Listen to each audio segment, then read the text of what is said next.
Greetings, IAC. I wanted to send a brief video to gather up some of what we've seen God doing in our church this year because there's a lot that's happening. First off, we were part of planning a church this year. IAC sent out 65 folks to Restoration Anglican, and they are thriving, and we are so thankful that we got to be a part of what God was doing there. But even though we sent those 65 folks, that doesn't mean that we as a church got smaller. In fact, we continued to grow. We're up about 20% this year in terms of average Sunday attendance. To get a picture of that, picture 6 pews at IAC full of people. One of those pews is brand new in 2024, and 2 of those pews have come since the beginning of 2023. But that growth doesn't mean we've gotten more shallow. We've actually grown deeper in our formation ministries. We've got 22 life groups now at IAC. That's double the number that we had at the beginning of the year. Our capacity to serve our community has increased. We had more mentors than we had students to mentor at Queen Palmer Elementary this fall, which is just a tremendous gift. 80% of IAC is engaged in some way outside of Sunday morning. And all of us have participated in this transition to 3 services as we're seeking to make room at the table because we all had to switch service times. And we are so thankful for the ways that we've been able to do that together because now there's room in each and every one of those services at 8 and 9:30 and 11. Thank you for participating in that. But we know behind all those numbers are stories because God counts by ones, right?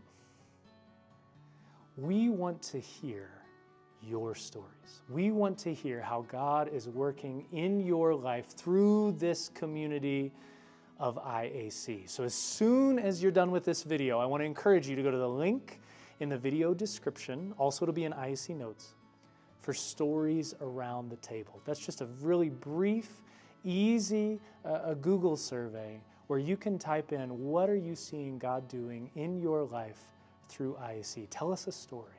We want to know those stories so we can share them with the congregation and encourage all of us about what God is up to in this season.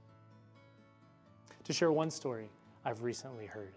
During the Advent Festival, there was a little girl in elementary school who's new at IAC, and she wanted to talk to me for a second, so I bent down to talk to her, and she talked about how much she loved being at our church, how much she appreciated Kid Church, just what joy there was in being here in this community. And I stood up, and her mom looked at me and said, "Thank you for making room for us."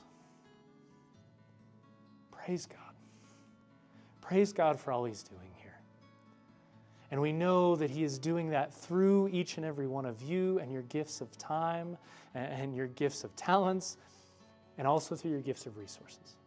It's through your tithes and offerings that this is all possible. So thank you for the ways that you give. Many of you know that we have a capital campaign coming up in January and February. There's not much you need to do on that yet. We're going to be talking way more about that in the next couple months. If you want to get started on your giving to the facility fund to secure a new facility, a new home for us in the future, you can go to springsiac.org/give and do that. But right now, our main concern is our general fund. Our general fund is what funds our ministries and our staff, and usually December is a big month for our general fund. We still need to raise about $50,000 over the course of December to really end the year strong and to set up our staffing and our ministries to really thrive as we enter this pivotal season for our church. So I just wanted to ask you to pray and discern about giving a year-end gift to that general fund so that we can enter the year and enter this season on steady footing. I'm so excited to hear what stories you guys send in about all that God is doing, and I'm expectant for all that God's going to do in the future. Right? We see this at IAC, that as we receive and release the gospel, healing comes for everything, including us. What a joy and a privilege it is to welcome that together.